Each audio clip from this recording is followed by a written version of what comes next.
Señora alcaldesa, señores profesores de la Universidad de Alicante, Gil Olcina y Canales Martínez, queridas amigas y amigos, bienvenidos, feliz año 2007 y muchas gracias por haber tomado la decisión de estar con nosotros en esta andadura. Como representante de la Fundación Municipal José María Soler y por gentileza de la señora alcaldesa, me es muy grato presentarles este ciclo de conferencias que con el nombre Pasado y Presente de Villena y su entorno hemos organizado conjuntamente la Cátedra Arzobispo Loaces de la Universidad de Alicante y esta fundación, y en la que ha colaborado también la sede universitaria de Villena. Estamos convencidos de que don José María Soler estaría muy orgulloso de ver que el recuerdo de su persona y de su obra sigue vivo.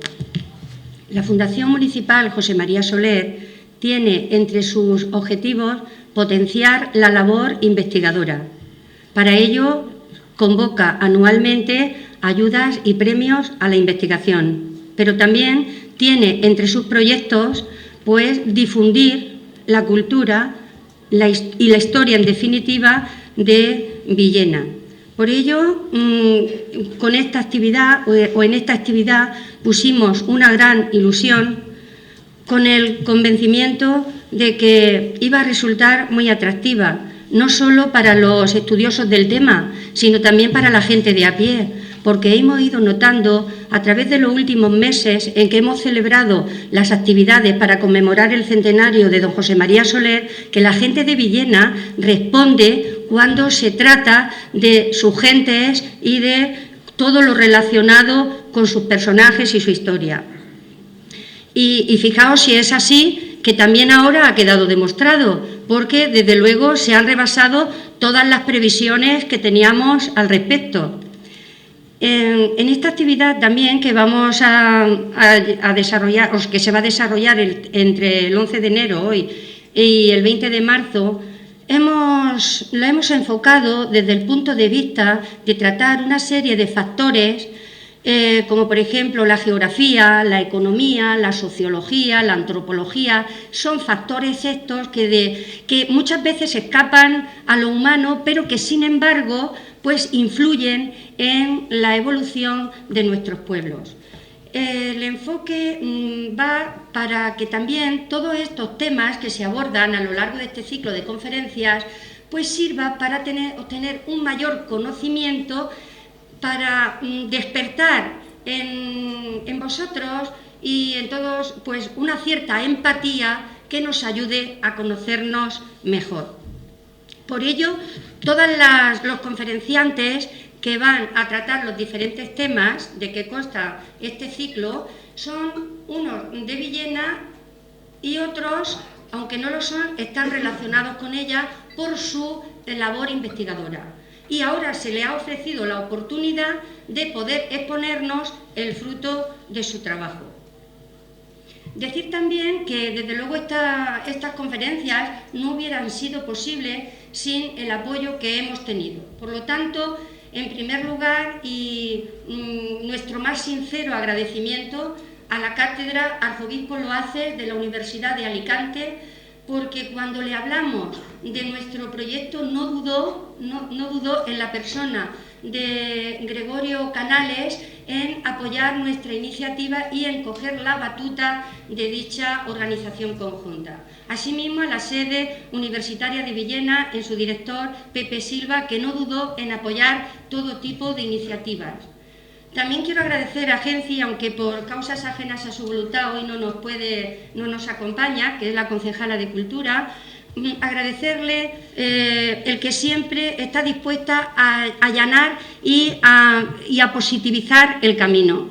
A Rosario, concejala de Educación, porque desde el primer momento nos dio una gran acogida, porque fue de las primeras a la que se lo presentamos también, y pensó que tenía que estar ahí apoyando el proyecto, porque era una manera de dar a conocer Villena a la gente, tanto de dentro como de fuera de ella, y que esto iba a ser muy bueno para el turismo, para que esto sirviera para una difusión mayor de Villena y para poder acoger a gente para que viniera aquí. Por lo tanto, se potenciaría, como he dicho, el turismo. Asimismo, también Alacant, que ya es una fiel colaboradora de todas las actividades que se llevan a cabo en Villena y la Fundación. A las empresas Atlántico Agrícola y Grupo Glen Gasóleo, porque son grandes amigos y defensores de la cultura de Villena por su generosa colaboración. También, no quiero que se me olvide el personal de la Casa de la Cultura, siempre amable, en nombre también de su directora, siempre con una gran amabilidad para todo lo que le presentamos y todos los problemas que se nos presentan. También, mira, lo siento que me haga un poco pesada con esto, pero es que es necesario dar las gracias, porque como dice que ser agradecido es de ser bien nacido, pues yo no me puedo dejar a nadie. A la Junta Central de Fiestas también darle las gracias porque estuvo dispuesta desde un primer momento a darnos acogida en su local, en su salón de actos, para que pudiéramos desarrollar este ciclo de conferencias. Lo que pasa que, como he dicho antes, se han rebasado todas nuestras previsiones y hemos tenido que cambiar de ubicación. Por lo tanto, las próximas conferencias se harán en el Instituto Hermanos Amorós. Darle las gracias al equipo directivo, a Damián como director y a su equipo directivo por la gran acogida que han tenido cuando ayer nos sentíamos un poco así agobiados por la cuestión de la ubicación y no dudaron en ningún momento de ofrecernos todo lo que fuera necesario para que se pudieran realizar allí. Bueno, espero que no se me olvide nadie. A título informativo, pues deciros que se os van a pasar dos listas, Una, para que os firméis, los que estáis apuntados, y otra para que con dos casillas en donde tendréis que hacer una cruz en la casilla que corresponda. Es decir, los que quieran los créditos, los alumnos que prefieran obtener créditos, pues harán la casilla, la cruz en la casilla de los créditos. Y los otros personas que quieran obtener el certificado del ICE, pues harán la cruz en la casilla correspondiente. Y los que no se han apuntado al curso, como ahora ya no hay problema de espacio y quieran apuntarse ahora, pues también pueden hacerlo. Bueno, decir que qué mejor persona para inaugurar estas jornadas o este ciclo de conferencias que contar con el honor de contar con la presencia, de tener el honor de contar con la presencia y la presencia de don Antonio Gil Olcina, que es una personalidad dentro del ámbito universitario y dentro del ámbito científico. Don Antonio Gil Olcina es catedrático de Análisis Geográfico Regional y rector honorario de la Universidad de Alicante, y le voy a ceder la palabra al representante de la cátedra, arzobispo Loaces, el profesor Gregorio Canales, para que lo presente. Muchas gracias. Y buenas noches a todos. Y yo, antes de presentar al ponente, que creo que es de sobra conocido por la magnífica labor que desarrolló en poner adelante una universidad, la primera universidad que tiene la provincia de Alicante, y por eso esa distinción de ser todavía excelentísimo y magnífico señor rector honorario de la misma.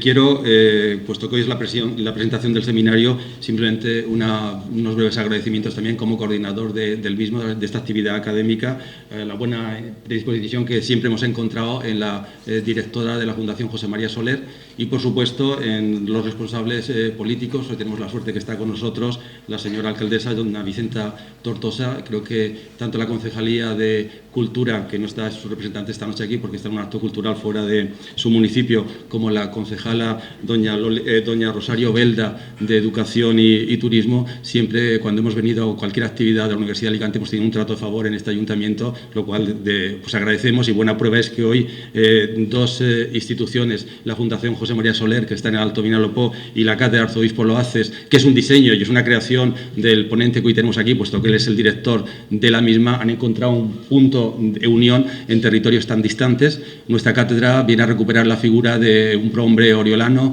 que fue el creador y el que invirtió toda su fortuna en que Orihuela tuviera en el siglo XVI ese sello de distinción que es crear una universidad. Un siglo XVI que para Orihuela representa una época de gran esplendor, puesto que consigue el propio ser sede episcopal y también consigue alzarse con la categoría universitaria.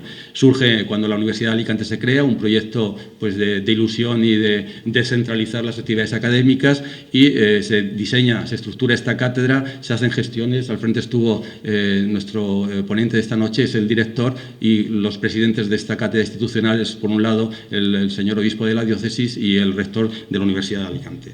Dicho esto, también agradecer a la sede de Villena, ¿no?, la acogida y el apoyo que nos ha dado, y a todas aquellas empresas y organismos que ya la directora de la Fundación José María Soler ha señalado. Bien, dicho esto, paso ya a presentar al conferenciante de esta noche, al doctor don Antonio Gil Olcina.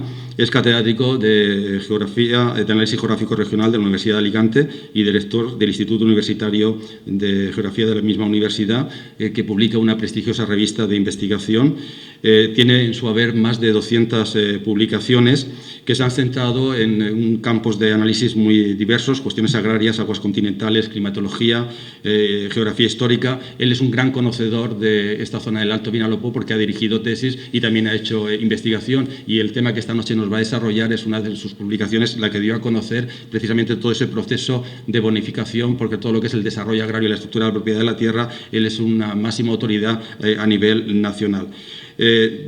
Todos lo conocemos, estamos muy vinculados a él. Yo creo que es una persona conocida, tiene detrás un currículum muy brillante de servicio y de trabajo y de gestión al frente de la actividad universitaria. Decir que premio extraordinario de licenciatura, premio extraordinario de doctorado, premio nacional fin de carrera.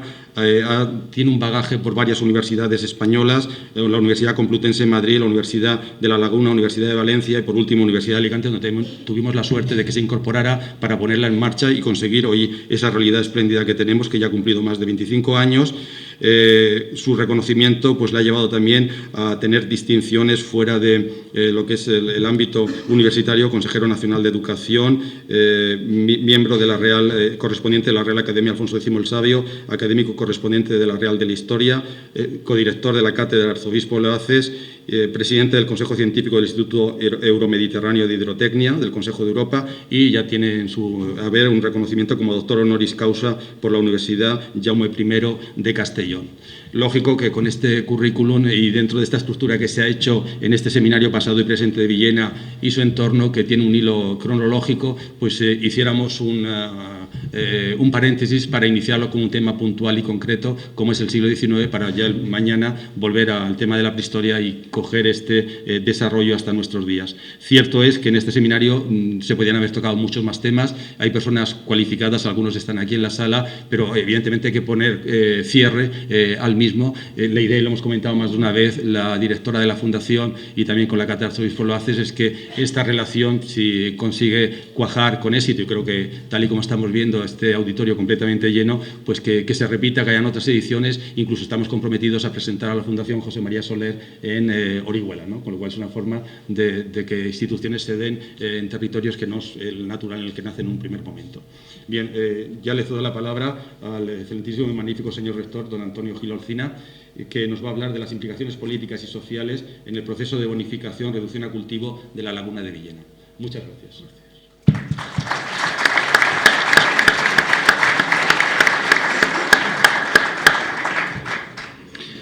Buenas tardes. Yo querría, en primer lugar, agradecer las cordiales y parciales palabras que se me han dedicado. Primero por la directora de la Fundación José María Soler y luego por el profesor Carale, que tuve yo la fortuna de ser el director de su tesis doctoral y, por tanto, sus palabras están inspiradas mucho más por el afecto que por la realidad de mis merecimientos. Sí que quisiera yo hacer un breve recuerdo. Me siento particularmente feliz de que la colaboración sea con la Fundación José María Soler, porque yo hace 20 años, en el auditorio de la Caja de Ahorros del Mediterráneo, hablé de la laguna de Villena, y entre los asistentes estaba José María Soler, con quien me unía cordial y profunda amistad, teñida por el afecto y el respeto que siempre sentí hacia él. Incluso durante mi mandato nos hizo el honor de aceptar la investidura como doctor honoris causa por la Universidad de Alicante. He dicho que yo hace 20 años hablé de la laguna de Villena.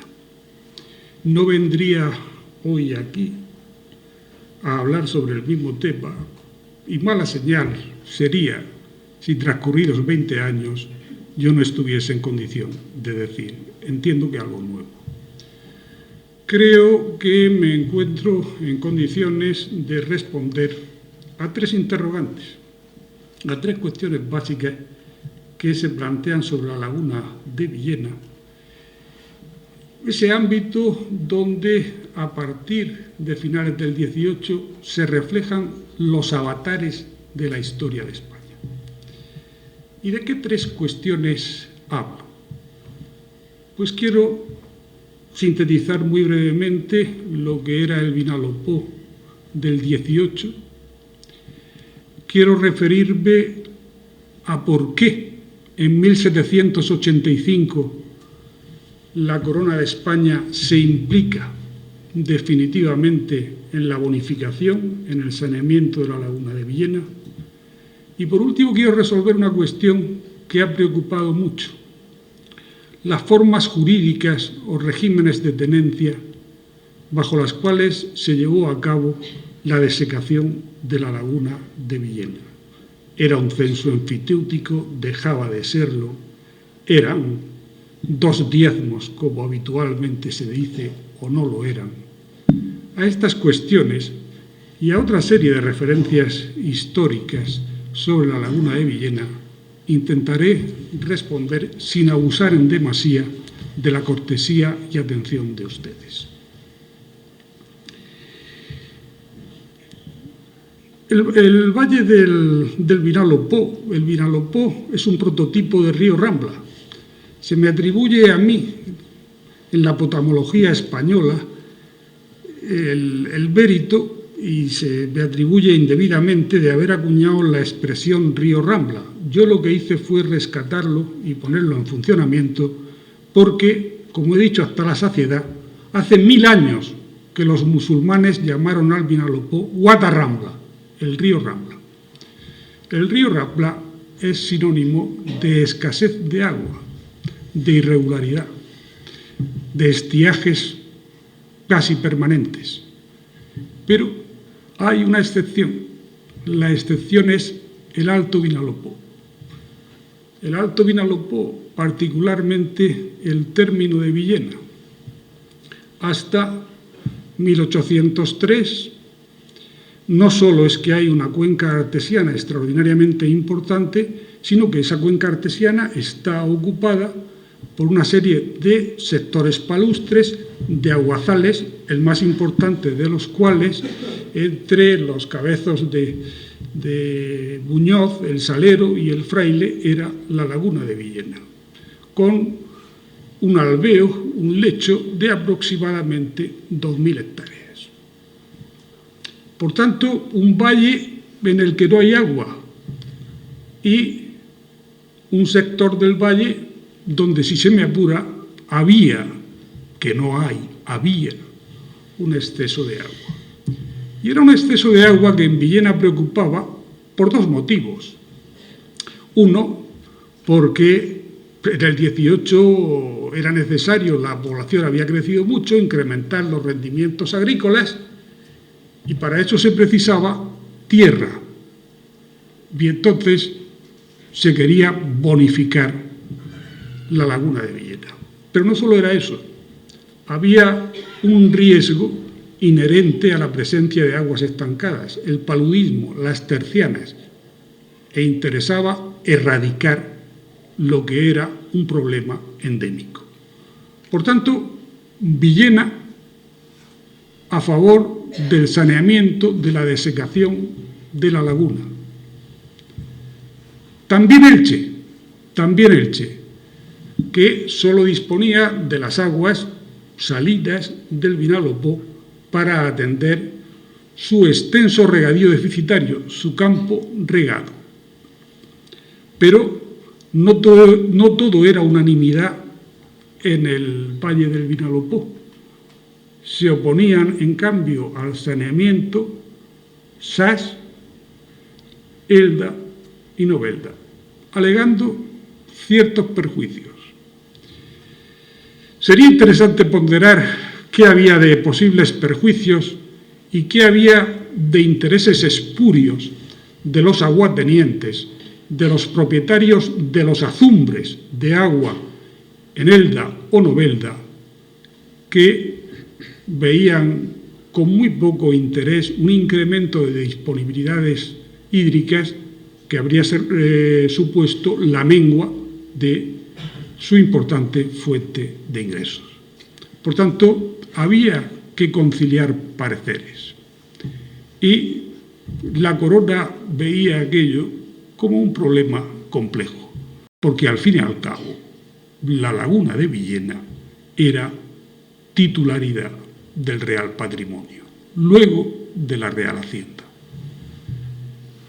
Bien, pero estas propiedades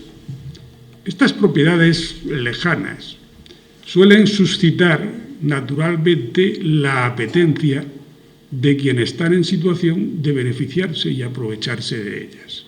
Y en el caso de Villena esto era muy claro. El patriciado urbano, la oligarquía de Villena, el estamento nobiliario, los mayorazgos, que aprovechaban parte de la laguna como pastizal e incluso habían reducido a cultivo tierras que ellos decían mostrencas y no lo eran, de una manera subrepticia. Por tanto, como veremos, la empresa tiene sus partidarios y sus detractores. Pero vayamos a la primera de las cuestiones a las que yo quiero responder aquí esta noche. ¿Por qué en 1784-1785, después de una serie de iniciativas fracasadas, la Corona de España se implica definitivamente en el saneamiento de la laguna de Villena? 1785 es un año muy importante. 1784-1785. Si hacemos una brevísima referencia a la política hidráulica en este país, con el conde de Floridablanca en la Secretaría de Estado, en 1784 las aguas del Canal Imperial han llegado a Zaragoza. Pero hay un canal que preocupa de una manera extraordinaria, en la que además Floridablanca ha puesto un empeño especial. Es el canal que se llama el Canal de Murcia, el Canal de Huéscar o Canal de Carlos III, y que pretende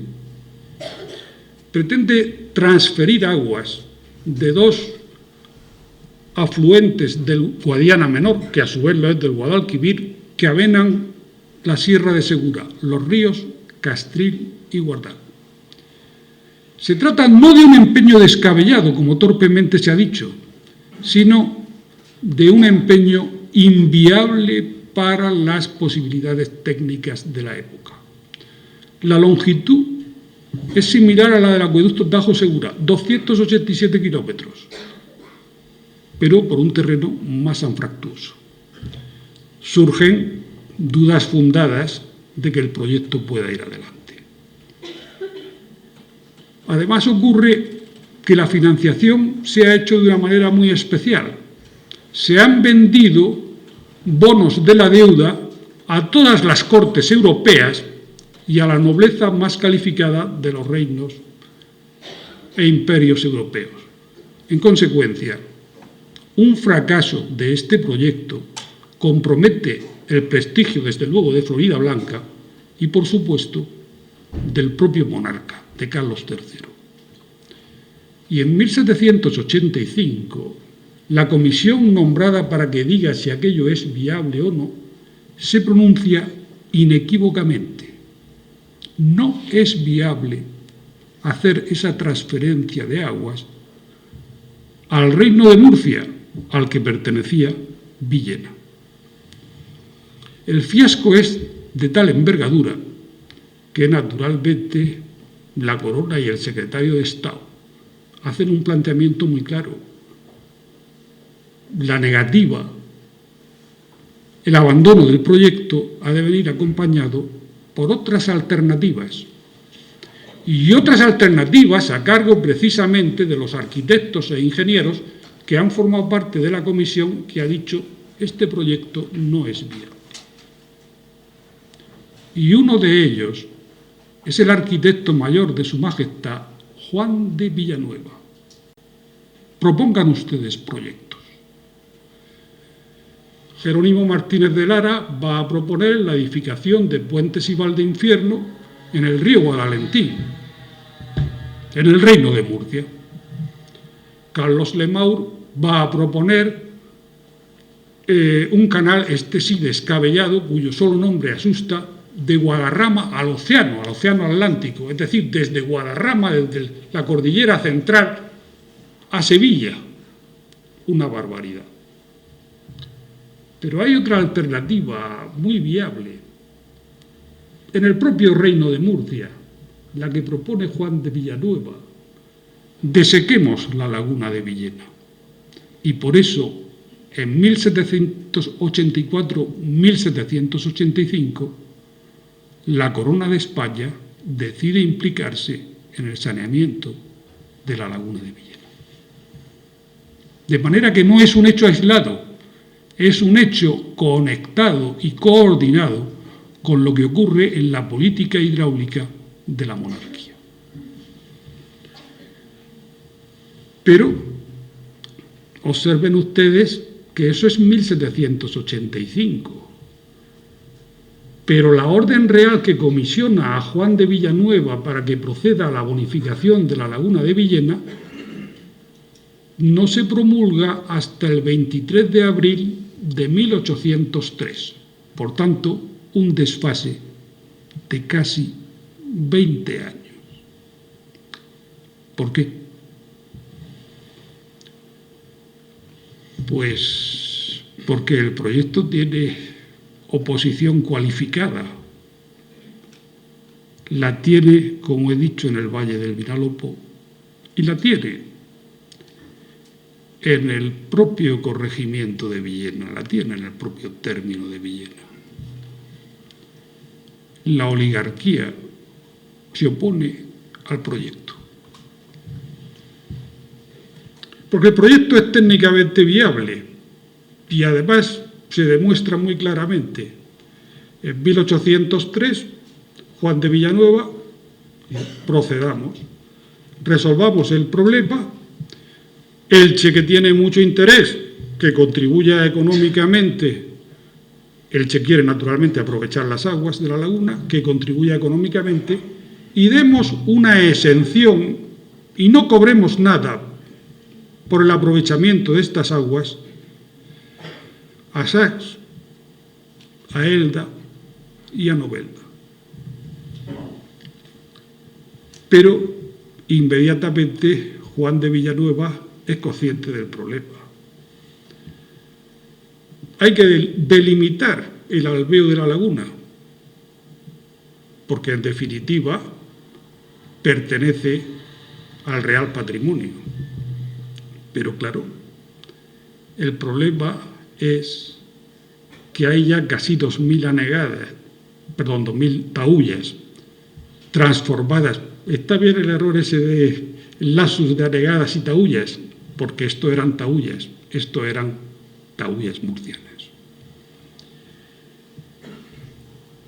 Hay casi 2.000 taullas panificadas y panificadas por los linajes más destacados de Villena, los Mergelina a la cabeza.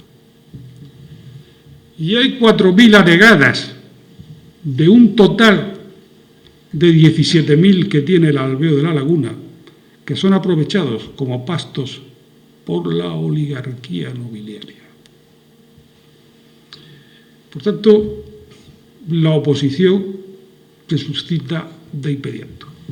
De todas maneras, la Corona está dispuesta a que el proyecto salga adelante en 1803. Y efectivamente se construye la llamada acequia del Rey, un emisario artificial que enlaza con el Vinalopó y se desagua la laguna. Se desagua la laguna, pero ahora viene un problema serio. Como he dicho, son casi 2.000 hectáreas. ¿Qué hacemos con las 2.000 hectáreas? ¿Cómo incorporamos los terrenos de pastizal y saladar que la oligarquía ha ocupado de manera subrepticia? Bien, se nombra un juez comisionado, el corregidor de Requena, José Reig Ferri, se desplaza a Villena. Estamos en 1805. 1805 es un año terrible para la monarquía española. Acabamos de celebrar el segundo centenario del desastre de Trafalgar.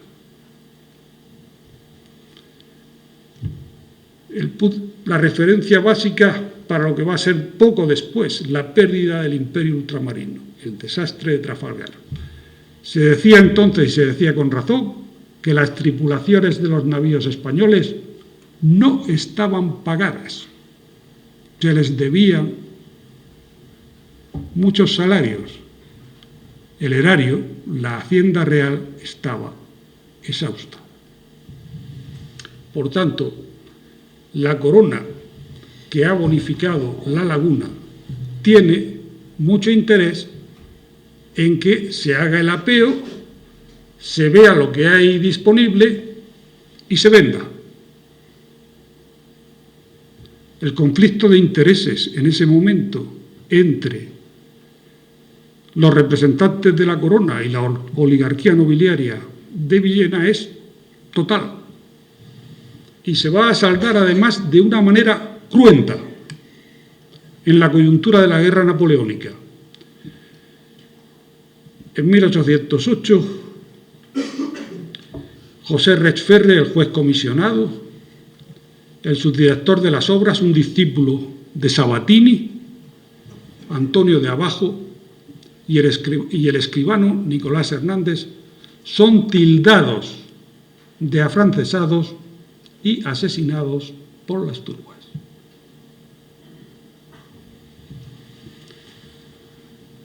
Se ha intentado inútilmente en 1806 desamortizar mediante subasta pública la laguna de Villena. Qué cosa tan curiosa. No concurre ni un solo postor, ni uno. En 6 meses no hay una sola oferta. Reig quiere justificarlo diciendo que bueno, que la responsabilidad puede ser de la Real Cédula de 21 de febrero de 1807, que ha hecho público el breve pontificio que autoriza a Carlos IV a vender tierras de la Iglesia, esencialmente del escalón inferior, entendámonos, de las cofradías que han sido suprimidas. Pero cabe imaginar, cabe sospechar que la explicación es otra. No se atreve nadie a concurrir a la subasta. Y que la situación es muy tensa se va a poner de manifiesto después, en 1808, con los asesinatos que acabo de indicar. Pero, ¿cómo se ha puesto en cultivo una parte de la laguna de Villena? Reich habla de unas 12.000 anegadas, de las 17.000 hacia 1805-1806 estarían en cultivo. ¿Cómo se ha logrado atraer a los colonos para que sanen, para que pongan en valor esas tierras? Y aquí viene el problema. Es un problema muy curioso. Tan curioso que yo que me precio de conocer bien todo lo relacionado con la enfiteusis señorial, incluso padecí un despiste inicial. Porque cuando avanzando en el tiempo, 1837, Joaquín María López revierta la laguna al Estado, entonces sí va a implantar el censo enfiteutíco, pero censo enfiteutíco no hay antes. ¿Qué es eso de los 2 diezmos que se cobran en la laguna? Pues miren ustedes, lo de los 2 diezmos es una simplificación, no es cierto. Se cobra en realidad un diezmo y una partición de frutos de la 10ª parte, que no es lo mismo. Efectivamente, la corona percibe una 5ª parte de las cosechas. ¿Por qué no hay censo enfiteutíco? Pues miren, esta es una cuestión muy debatida y hoy yo no abrigo la menor duda al respecto. Por lo siguiente, nunca ha pertenecido Villena al Reino de Valencia. Ha pertenecido, sí, a partir de 1836 a la provincia de Alicante, pero nunca al Reino de Valencia. La enfiteusis estaba extendidísima en el Reino de Valencia. Elda, Novelda, Aspe, Elche, extendidísima. No había enfiteusis en Villena. Entonces, eso de los 2 diezmos, ¿qué es? Pues miren, uno está muy claro. Es un diezmo noval o diezmo de novales, que a partir de que Carlos V construye la acequia imperial en el Valle del Ebro, la Santa Sede le concede el Papa Clemente VII en 1530 los diezmos y primicias que corresponderían a la Iglesia por bonificar esos terrenos. Y este planteamiento se confirma por una serie de bulas pontificias posteriores, la última a Fernando VI en 1749. Por tanto, un diezmo es un diezmo noval o de novales. Ese sí es un diezmo. Pero lo otro no es un diezmo. Ni es un canon de censo enfiteutíco. ¿Qué es entonces? ¿Cuáles eran los regímenes de la tierra frecuentes en Villena? En Villena no había enfiteusis, pero sí había aparcerías. Y las aparcerías no todas son medianerías. Una forma de aparcería es el terraje, es decir, el propietario, en este caso el Estado, no aporta nada para la bonificación de esas tierras. Lo que hace es percibir una parte alícuota de la cosecha relativamente reducida, una 10ª parte. De manera que aquí no ha habido nunca 2 décimos. Ni hubo hasta 1837 censo enfiteutíco. Lo que hubo fue un décimo de novales más un terraje. Y esto sí que es de Villena, y esto sí que es del antiguo Reino de Murcia, porque además resulta que el censo enfiteutíco era incompatible con el rígido mayorazgo castellano, que es el que existía en Villena. Pero sigamos adelante. ¿Por qué la laguna de Villena insisto, se convierte en el espejo, en el auténtico espejo de todo lo que está ocurriendo en el país. Y en el país ocurre que en 1820 Riego se ha sublevado en Cabezas de San Juan con el ejército que debía reprimir la emancipación de los virreinatos americanos. Y Fernando VII se ha visto obligado a proclamar la Constitución de 1812. Y esto tiene una resonancia importante en el Reino de Valencia. El capitán general, entonces, Francisco Javier Elío, es el militar no solo más fiel al rey, sino más decidido partidario del absolutismo fernandista. Es depuesto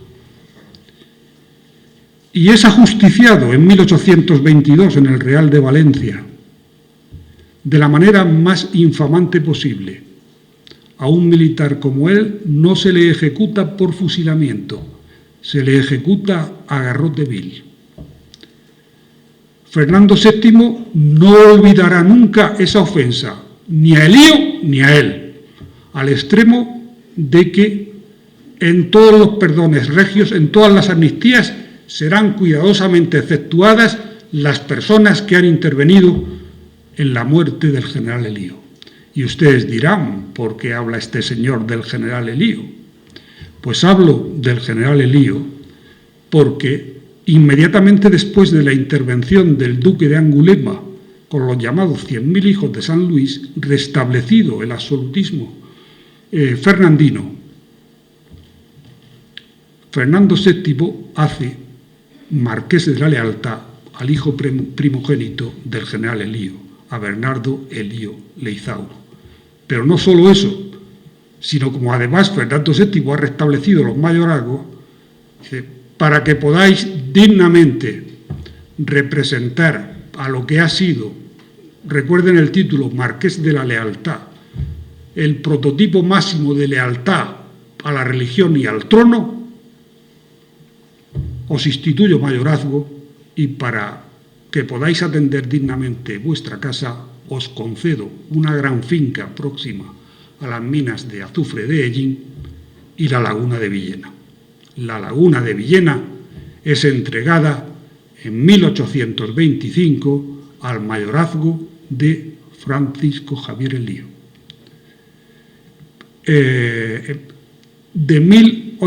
Y esa merced de 1825 es confirmada en 1826, de manera que entre 1826 y 1837 los 674 enfiteutas, enfiteutas, digámoslo con propiedad, colonos, tributan lo que tributaban al Estado al Marqués de la Lealtad, al hijo del general Elío, que además se va a dar una prisa extraordinaria en sustituir los famosos y supuestos 2 décimos por cantidades en metálico, por rentos, por arrendamientos en metálico. Y se han preguntado ¿por qué? ¿Por qué? Porque quizá el mayorazgo no era compatible con los 2 censos. No. Esa no es la preocupación de Elío. Elío sabe que el hundimiento del antiguo régimen está apenas contenido por la presencia del rey, pero que la efervescencia es tal que aquello va a estallar en cualquier momento y lo que le interesa es dejar atrás lo que ha sido una merced excepcional y normalizarlo con rentos habituales. Pero naturalmente, si Fernando VII no olvida a quienes han dado muerte al general Elío, tampoco los progresistas olvidan, porque han sido intensamente reprimidos por Elío, la donación que ha hecho el rey. Y va a ser un villenense ilustre, orador eximio, Joaquín María López, quien en 1837 consiga la reversión de la laguna, anulando la merced regia al patrimonio del Estado. Y dirán ustedes, ¿y quién era entonces Joaquín María López para conseguir una merced de ese calibre? Pues era el ministro de la Gobernación. De la misma manera que poco después será el presidente del gobierno provisional al frente de la coalición que ha derribado al regente Espartero y que ha anticipado la mayoría de edad de Isabel II. Y por tanto, Joaquín María López tiene un poder prácticamente total y no va a olvidar la laguna. Pero ¿qué hacemos con los colonos que trabajan en la laguna? Joaquín María López es un progresista, aliado con los moderados, pero es un progresista. Hagámosles enfiteutas, concedámosle el dominio útil, dividamos el dominio, el erario público, el patrimonio del Estado quedará con el dominio directo, los enfiteutas con el dominio útil, y que el canon sea los famosos 2 diezmos, 1/5 de la cosecha. Y a partir de entonces, a partir de 1837, sí que hay censo enfiteútico en Villena. Y eso tiene mucha trascendencia, porque siendo prácticamente una forma jurídica de explotación de la tierra, un régimen de tenencia, una venta a carta de gracia, una enajenación menor desconocida en Villena, va a ser muy utilizada después, cuando se produzca la expansión del viñedo, la forma de transformar los baldíos en viñedos va a ser el censo enfiteútico, la entrega del dominio útil a los colonos, que se transformarán así en censatarios, en enfiteutas. Pero recuperemos el hilo de la laguna de Villena. Yo he dicho, y no exagero un ápice, que en la laguna de Villena se refleja toda la historia de España. En 1845, el 10 de junio de 1845, un decreto dispone la venta en subasta del dominio directo que tiene el Estado en la laguna del Villena. Tiene mucho interés porque es una desamortización civil que está precediendo en 10 años a la ley de desamortización general de Madoz, a la ley de 1 de mayo de 1855. ¿De qué estamos hablando? ¿De qué cuantías estamos hablando? La laguna de Villena va a ser rematada en 4.200.000 reales, una cifra muy alta para la época. Y además, quien la remata, Francisco Pérez Crespo, el mismo año de 1845, la va a ceder al marqués de Remisa por 5.055.000 reales, por tanto con un beneficio considerable.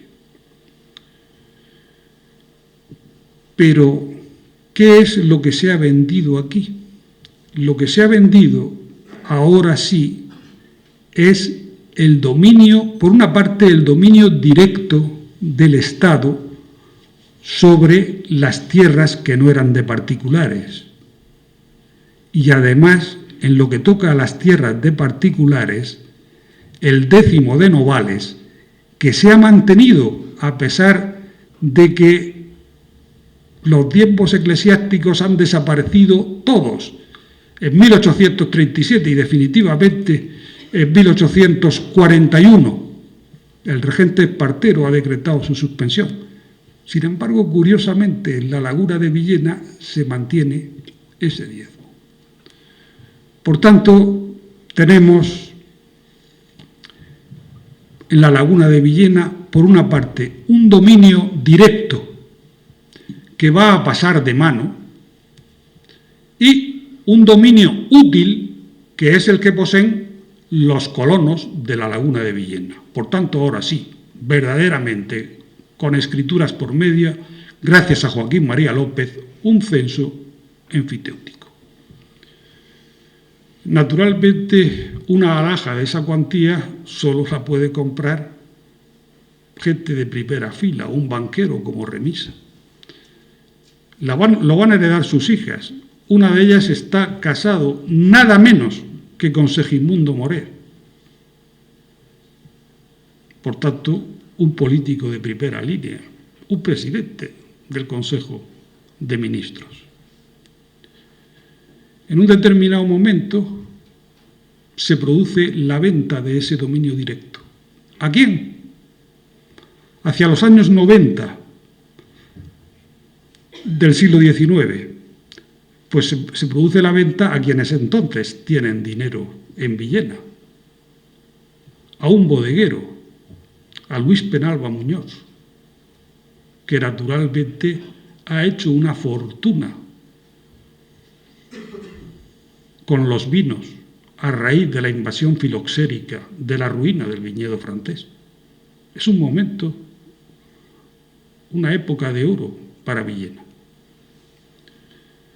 Pero naturalmente, he dicho antes, 1836, provincia de Alicante, 1837, reversión de la laguna de Villena al Estado, 1845, desamortización de la laguna.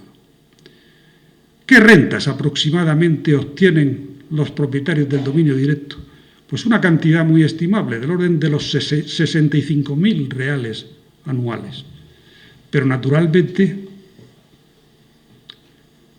los enfiteutas, ahora sí, los censatarios de la laguna, están muy interesados en ser propietarios plenos. Y para eso hay que rescatar el dominio directo. Y para eso hay que consolidar el dominio útil que poseen con el directo que tienen los oligarcas, en este caso madrileños. Y para eso se crea una junta de gestión de la laguna. Es muy interesante, porque entonces ya los colonos de la laguna son casi 1 millar. Exactamente cuando se hacen las escrituras de compraventa son 911 enfiteutas. Pero ¿cómo consolidan el dominio? Porque naturalmente, insisto, no es el caso de lo acaecido en el Reino de Valencia con la enfiteusis señorial, donde se ha producido un enflaquecimiento del dominio del dominio directo en beneficio del útil, de manera que los enfiteutas son propietarios de hecho. Aquí no ocurre eso. Se ha cuidado muy bien el dominio directo y el dominio directo es un dominio rentable y por tanto, si se quiere la consolidación de dominio, si se quiere ser propietario pleno, hay que pagar. ¿Y cómo se paga? Porque estamos ya en fechas relativamente recientes. Estamos a comienzos del siglo XX, estamos en 1910. ¿Cómo se paga? Pues bien, siempre hay entre los enfiteutas gente decidida e inteligente. Creemos una junta gestora que agrupe a 1000 colonos, que esa es una cifra importante.